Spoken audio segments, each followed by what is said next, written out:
let's get into the big topic of open source, something that we actually say at Red Hat. This is so awesome. We are an open culture that believes in importance of What is that process that a developer, or let's say, as the Kubernetes ecosystem really boomed?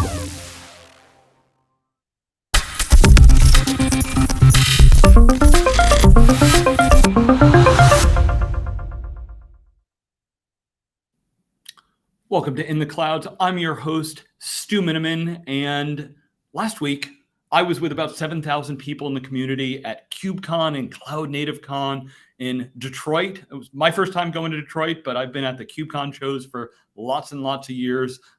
So much to unpack there, as well as we're going to talk about a topic that's been really interesting. I've been following, a bit for the last year, but who my guest has spent much more time on. So happy to welcome the program. He is a fellow Red Hat live streamer in the past. Actually left Red Hat for a little bit, but thankfully came back to the mothership and is working with us again. So happy to welcome the program, Christian Hernandez. His boring title is Senior Principal Product Manager, but he is the GitOps Kingpin. Any questions that I had about GitOps, I usually go to Christian. He was the original host of the GitOps Guide to the Galaxy. I got to meet him first time in person last year at LA, and a few things changed since then. So, hey, Christian, welcome here. Welcome back. Good to see you. It was fun to hang out with you last week in Detroit. Yeah, no, and it was good to see everyone in 3D, as as they say, right? It's kind of, we were, a lot of us were pre-pandemic times where like we saw each other regularly, and then then the pandemic happened, and I met new people virtually, so it was kind of cool to see them, as in 3D, right? Not behind a screen. And it was good to, like you said, see 7,000 of my closest friends out there at KubeCon. It was a lot of fun, and thank you for having me on. Yeah, so Christian, it's interesting. You and I had about a year and a half ago, my group merged into the group that you were a part of, so got to meet you a little bit. Then, KubeCon was in your backyard of LA, so got to meet you in person for a full time. KubeCon LA was really good to see a few people and some coworkers, but overall, it was still, challenging times in the pandemic. There weren't a lot of customers there. There was that mix of virtual and in-person. It really felt like things were way back much more this year. But, before we get into some of the techs and the show itself, Christian, I know KubeCon last week, you were answering a lot of questions because since I saw you a year ago, you left Red Hat. You went to a startup for a bit and you ended up coming back. So if you could just, what can you share with our audience about that experience? Yeah. So it was, one of those things where, it wasn't, saw an opportunity, worked at it for a while, wasn't the exact fit that I thought it was going to be. Red Hat has always been my home. It's always, some people say, that I heard to say, like a lot of Red Hatters say that I joined Red Hat before I officially joined Red Hat. I was a Red Hat customer for a very, very long time, a big fan of Red Hat, and then I had the opportunity to join Red Hat, and it really it's always felt like home to me. Got a great opportunity to be in the cloud services business unit, right, building out new and exciting services based on Red Hat technologies. And it felt like a natural fit. I always told people that I was an SA before at Red Hat. I was actually I love telling the story. I was the second OpenShift SA in North America. So if you can believe that, there was only two of us in the in the United States and Canada that knew about OpenShift. So as you can tell, I flew a lot. I did a lot of travel back then. And then I came to, the hybrid platforms business unit that, originally it was called the OpenShift business unit, but now the hybrid platforms business unit, as that BU has grown a lot. As a technical marketing, I always felt that I knew what should be built. And now I have the opportunity to actually build some of those things, kind of put my money where my mouth is, sort of thing. I've experienced a lot. I've seen a lot. I feel that, quite honestly, just I feel like Red Hat has a lot with respect to what they can deliver as a managed services. So now I'm in the cloud services BU, trying to build some of the cool things that I used to sell as an SA, right? To use some of those cool solutions to build managed services. So it's great to be back. It's great to I think I can sum it up as like putting on a pair of my favorite shoes, coming back to it. So. Oh, awesome. Look, the team super excited to, have you back. I got to see you. We broke bread with, some of our team members that you'd worked with for many years.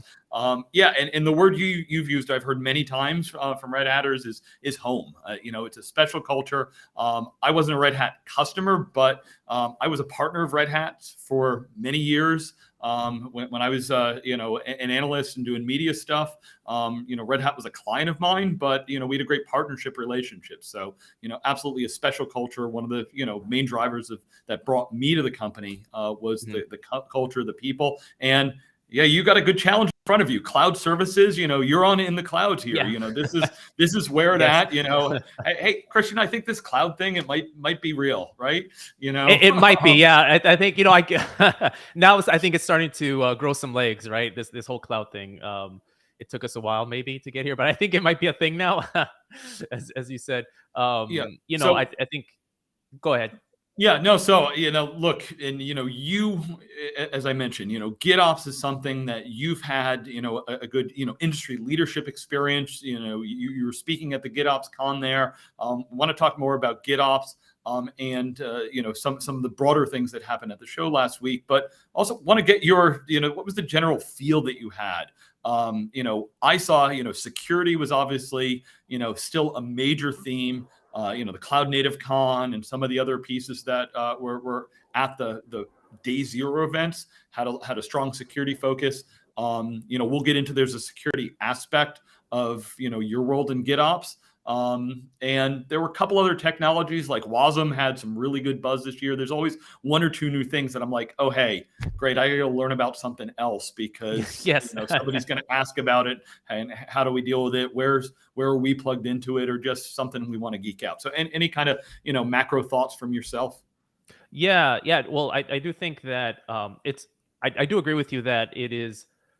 Anytime I go to like KubeCon or any sort of like event like this that is that big, is like I always think, man, now I have like a handful of things to research now that when I get back home. Like there's always something new. It's like, wow, I never seen that before. That's actually really cool. I need to look up on that. It's a very I think for all the co-located event, right? The day zero, the day -1. I don't know what we're calling them now. I guess just co-located event. For now, I think there's the ecosystem built around Kubernetes and just the whole cloud native has grown just massively. You can't really keep track of all the things that are. I think now the industry is now starting to catch up and starting to put new solutions out there that people need internally, right? There's you brought up the aspect of security, like the security, when Kubernetes first came out, right, from internally from Google, I think it struggled with a lot of the things that people just open source for the first time. Is like, we built this very specific thing for our very specific use case, and when you open source that, then you expose it to all these other use cases where people go, oh man, I never thought of that. Or, the people who originally created the software always think, wow, I never thought about that use case. And so then you're starting to see that a lot with the cloud native space, where it's like all these different solutions are popping up only just out of necessity. People internally is like, well, Kubernetes is cool, but what about this aspect? What about that aspect? And I do think that things like security is still evolving and still growing rapidly within within the industry, within just like the cloud native space. That's just, there's just one thing after another. It's like, whoa, what about this? What about this? What about this? So I see security being still playing a big role. Yeah. I mean, last year in LA, I think the discussion we had is GitOps and like SigStore were like the two things that we heard a ton about. I'm representing, the SIG Store hoodie Yes. here. Of course, Luke Hines from Red Hat, instrumental in that project, getting started, and a lot of talks on it. Even, I'll give a quick plug, Red Hatters or external people watching it. I've actually got a position open for a technical marketing position to focus on security. So somebody that can do demos, the type of stuff, Christian's been doing. It's the same, what we call the TMM, the technical marketing manager role, in the security space. Working with my team. So if you know people, we'll post in the chat, the job link, or just go to jobs.redhat.com, and you should be able to find it. It's always good. Yeah, so we've got that in the chat. And yeah, Christian, your fan club's here. I see in one of the chat here. They love listening to you, the content and the explainers. We already posted in the chat. Let's get right into it. GitOpsCon. What security, was this your lightning talk, or was this So there was actually a few talks that I really liked about that happened at GitOpsCon, right? So for those that don't know, GitOpsCon is a co-located event with KubeCon. We've done it. We actually did it virtually first, and then we actually did it in person in LA, which like Stu, that you mentioned that LA kind of felt like a vendor fest, but we did get 50 people to show up, which was actually pretty large for what it was, right? For what our first coming back, and we actually did it again in KubeCon EU in Valencia, where we got 250 people, and this time around we got about 200 people. So it's definitely growing. We actually had 2 tracks. We had so many talks a minute. We had 2 tracks. So GitOpsCon is ran by the GitOps working group, right? Which is the governing body, I would imagine, or the governing working group that governs Open GitOps. So for those that are interested, go to opengitops.dev. It's essentially Open GitOps is a vendor neutral way of, I guess, principle-led GitOps kind of principles, right? So it's principles-led for GitOps. Like, what does it mean to be GitOps or GitOps compliant is kind of what the working group, among other things, right? The working group also works on like white papers, best practices, things like that. And so if you go to opengitops.dev, you find out more information about that.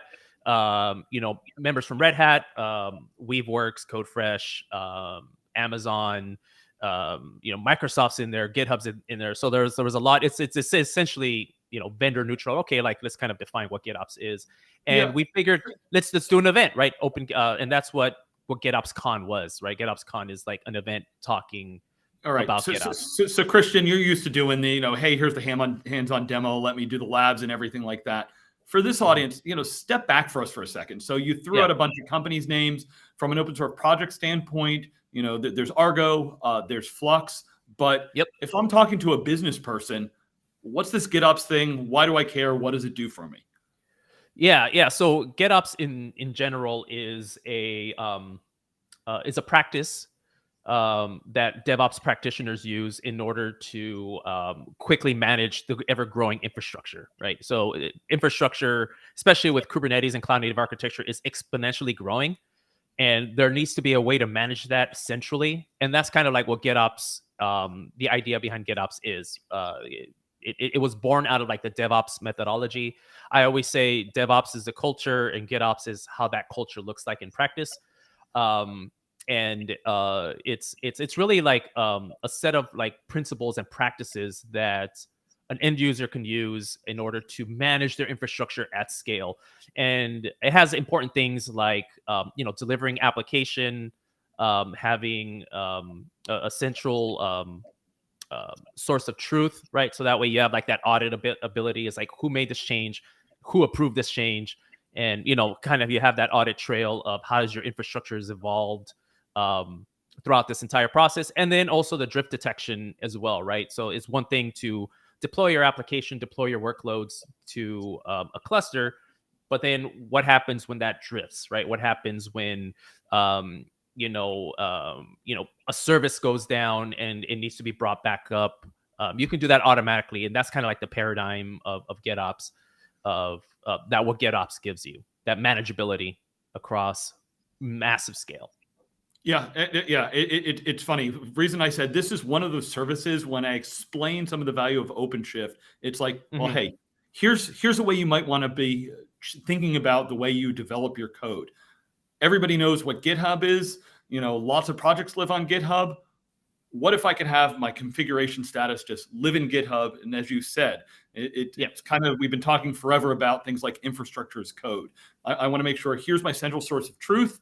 And it makes sure that we don't have things like drift, because so automation and security all play into it. But it's a nice simple example of saying, and here's open source projects, and we have this part of what we do with OpenShift. And one of the things I loved is when the code reached the 1.0 status, we already had a few customers that were using it in production, got huge value of it. Everything from government agencies to financial services, companies that really care about things like, having structure around what they're doing and making sure that, again, the value of automation and security, tie into what's happening there.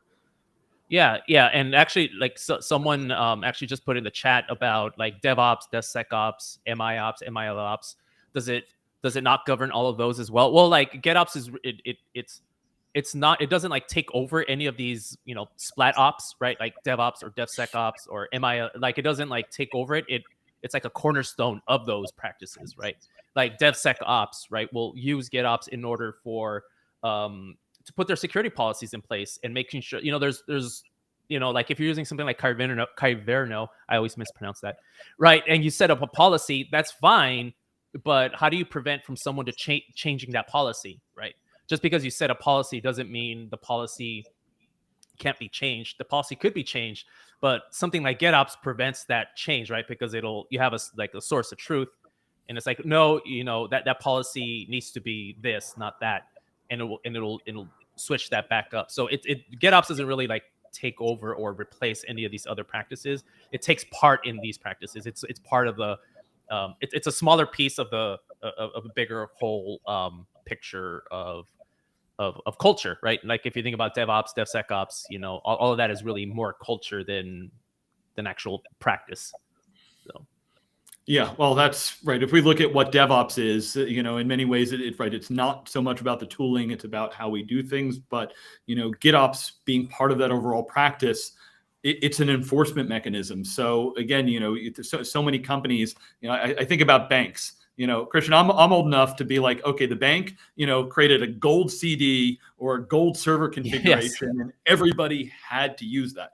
Well, in today's cloud microservices architecture, GitOps kind of does that for us. It's what we used to do in like a physical environment, and now it's doing it from a software standpoint. Is my choice. Yeah, well, and I always joke that like GitOps is really like things that I've always wanted to do, right? Things that we've always wanted to do or kind of tried to do with like various scripts and things like that, but now has like it's part of a central governing. I think with cloud native architecture and like Kubernetes and that whole ecosystem really made things like GitOps possible, right? Like the whole immutability of containers and cloud native infrastructure and the whole self-heal remediation, that sort of thing made GitOps actually possible for things that we've been trying to do for like a long time, right? Like you said, like the golden CD, but like we would do like corporate standard builds, right? Like, like this is the OS and all these components, and this is the only thing you're allowed to run.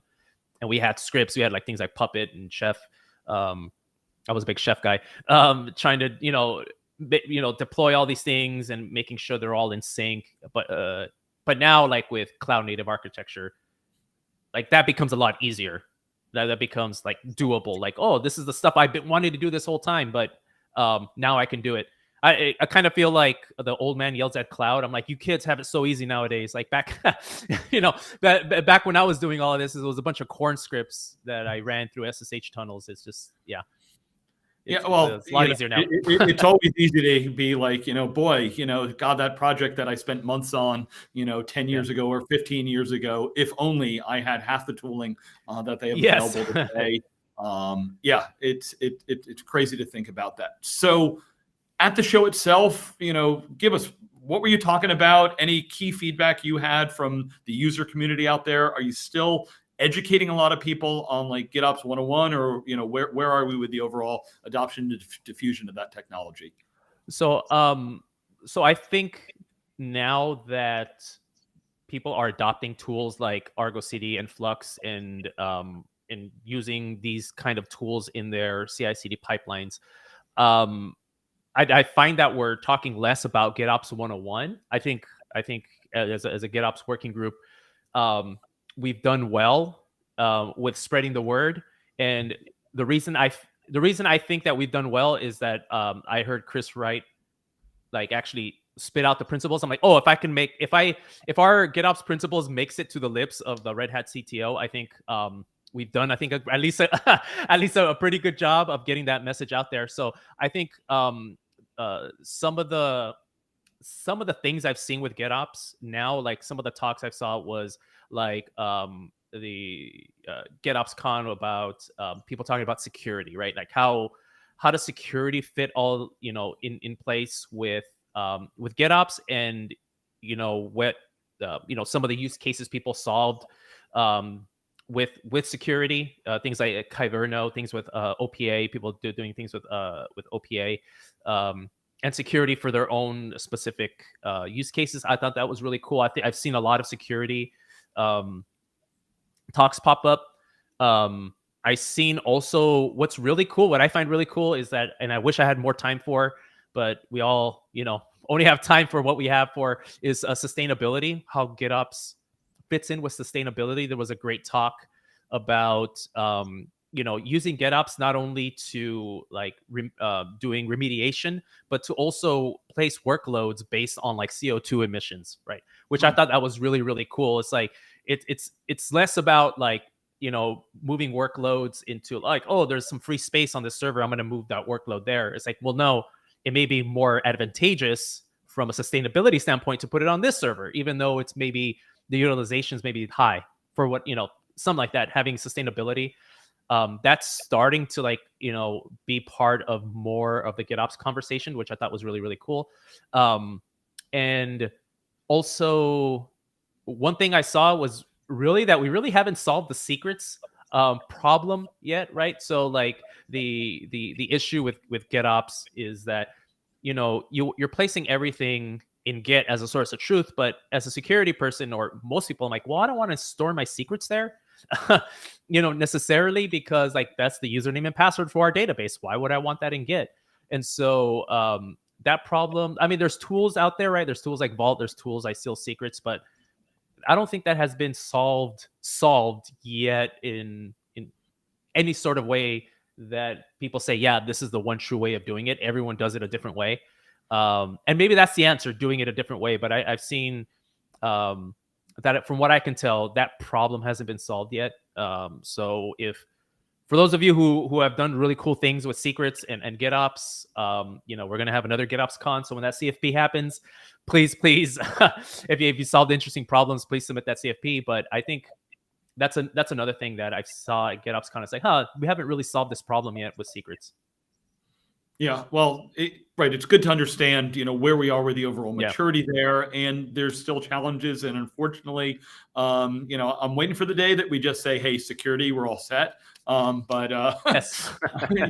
It's one of the things why I mentioned at the top of the show. Yeah, I'm higher in the space. We've got lots of opportunities. Yes. Yeah. Security, pervasive, challenge that we all as an ecosystem need to work on. So maybe we switch into kind of a broader discussion of KubeCon, because, Christian, I love, I'd been at the show for a number of years before I joined Red Hat, but, the recommendation from the Red Hat team is like, it's project first. Of course, everything we do is open source. It goes upstream, but I didn't pack any, Red Hat branded gear when I went there. You went to the projects and you're collaborating with people across the industry. So, a couple booths over from us is, Suse and the Rancher team, and our team's talking with them. And we have people that have gone between those companies.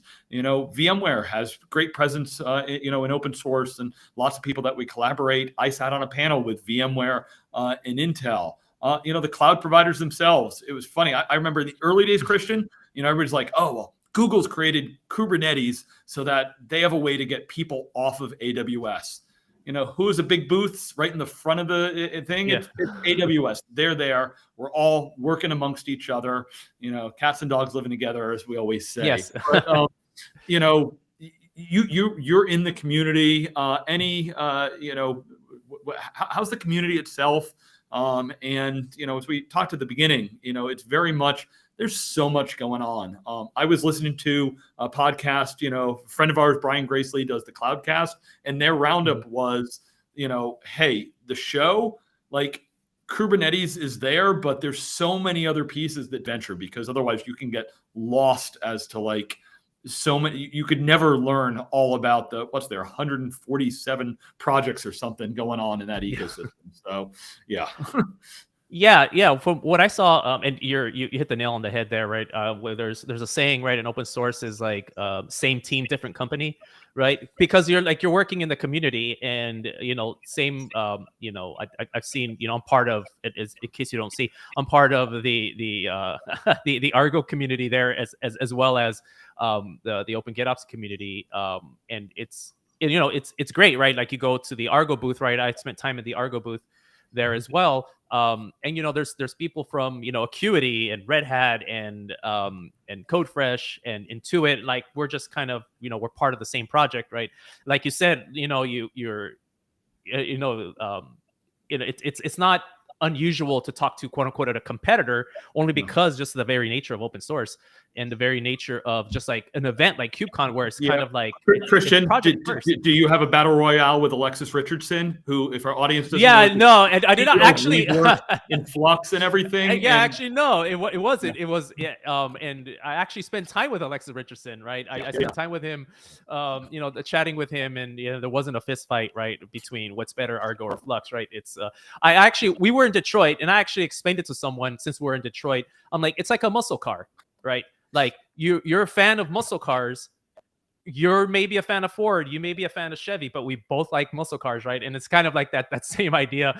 Whereas like Alexis Richardson, he's a Flux guy. I'm a Argo guy, but we both are fans of GitOps, and we talked for lengths about GitOps at KubeCon. So that's it's not unusual to talk to quote unquote competitors. Because, you mentioned, we obviously give a number of the car manufacturers as partners of ours.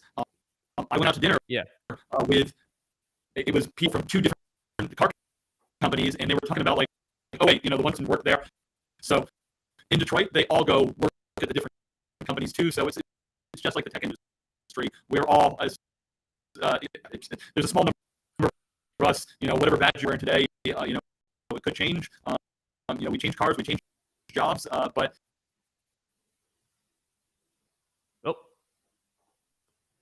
I believe we lost Stu. Okay, so it wasn't me. All right. Yeah, I don't mind being on by myself. There he is. Oh, no, Stu's back. Is he? He may or may not be back. But just to kind of go, oh, he is gone. Thank you, Sasha. But just kind of just like round out that point, there is a lot in open source. It kind of makes weird friendships happen, especially like for me and in my world of GitOps and Argo CD and Flux. Like I was over at the Flux booth as well, just talking to the folks that I knew about GitOps, and we're just kind of chatting away and talking and being in being a good open source citizen. Yeah, that's kind of like the Flux Argo, correct? Yeah. So someone actually asked, is there much difference between Argo and Flux? They put glue, but it's really Flux, and like it's really a Venn diagram. There's a lot of similarities. There's a lot of similarities only because it's the idea was behind GitOps, right? And so like there's only so many ways to solve that problem. Flux was born from internally at Weaveworks, because Weaveworks used to be they used to run managed services, and Flux was created with the SRE by the SRE folks, right? So the SRE folks created a tool to kind of just do their work, and Alexis Richardson's like, hey, this is pretty cool. We should probably open source this and build a community around it. In parallel, Intuit was trying to solve the same problems, but they solved it from a different aspect, right? So where Flux was born from the SRE kind of community, Argo was built to try to abstract Kubernetes away from the developer. They didn't want the developer to know anything about Kubernetes. They just kind of wanted to onboard developers quickly. So Argo CD has like a nice UI, has, you know, kind of like that ClickOps aspect of it, because it was built by Intuit to help their developers onboard quicker. So it's kind of like they're coming from two different paradigms and kind of meeting in the middle, kind of like there's a Venn diagram. So it's really the differences are very, very minute. They're very, very minute. Did we get Stu back? Yeah, no, Is Stu back? I think I'm back, right? Can you hear me now? Oh, right. Yeah, no, thank you for jumping in there. Yeah, you know, network connectivity issues. So, yes, Christian, you know, give us your thoughts on Detroit overall, though. So, you know, it's my first time going there. Want to hear your thoughts before I chime in. Yeah. No, it's Detroit. I'd never been to Detroit. The only thing that I knew about Detroit was you know, about the car manufacturing aspect of it. The downtown was really nice. It was really, really cool. My hotel was like down the street from the convention center, so like I had a nice view of the river walk every morning walking to the convention center. And Detroit was really, really nice with respect to having the conference there. I think it was you know, there's, you know, everyone always chooses like some of these bigger areas like New York or like LA or San Francisco, right? I think Detroit was a bold move from the CNCF, and I think it paid off. It was really, really nice. I had a good time meeting everyone there. We found as Red Hatters hard to find a place to eat only because it was so busy. Right, and so which I think is a good sign, right? Like that it was so busy that, like, you know, we were jumping from restaurant trying to find accommodation. So I think it was a good indication of how many people were there and were trying to, like, you know, explore the city. It was and I didn't realize how close Detroit was to Canada. So I'm kind of, you know, a little embarrassing fact for me. I'm like, because I've never actually thought to travel to Detroit. So like my first time there, I was like, oh, Canada's literally across the water.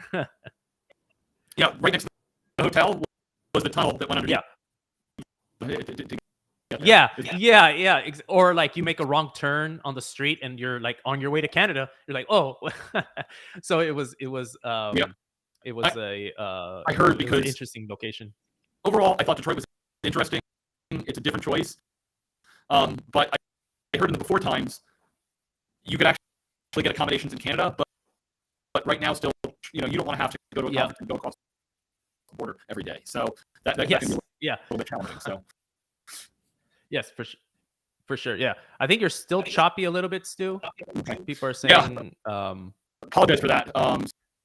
So yeah, Christian, what is your final takeaways on where you're at, you know, what you're seeing and what we can look from you in the future?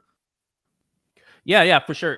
So I am still in the like in the GitOps world, right? You'll always see me on the Argo CD, the open source there, the upstream in Argo and upstream in GitOps there. It's really I'm starting to see more GitOps becoming more of a kind of like an implementation detail, and I think that's where we want to be. With GitOps is kind of like, oh yeah, like that methodology has won with respect to cloud native. So I do want to see those practices evolve, right? I think it's very specific to cloud native right now. It'd be nice to be able to extend some of those practices to the bare metal world, the VMs. VMs aren't going anywhere anytime soon. With respect to other infrastructure devices out there, I do see a future in GitOps like going further to not just be cloud native specific. So I'll be around. I'll definitely be around in the, you know, I'm doing GitOps Guide to the Galaxy later on today. So I'm jumping back on that train as well. And yeah, look for some of these managed services coming out of Red Hat. There's some really cool stuff coming out, and and a lot of it being GitOps backed. So proving that GitOps is it's here to stay. It's an actual thing, not just a buzzword. So that's kind of where I want to leave that there. Awesome. Hey, Christian, thank you so much. My apologies that my audio network seemed to be a little bit flaky here at the end. We're going to be back in 2 weeks with Red Hat's new CIO. So I'm super excited for that. I promise I will be in a good place with better network and audio. So join us in 2 weeks. We'll be back at the normal time, which is 11 a.m. But do check GitOps Guide to the Galaxy. Go look at everything we've got. Let us know if you've got guests you'd like us to do. My last show of the year will be AWS reInvent. So looking forward to that. If you've got people that I should talk to ahead of the show, at the show, help wrap up the show. Always appreciate your feedback. And thank you as always for joining us on your journey in the clouds. Awesome.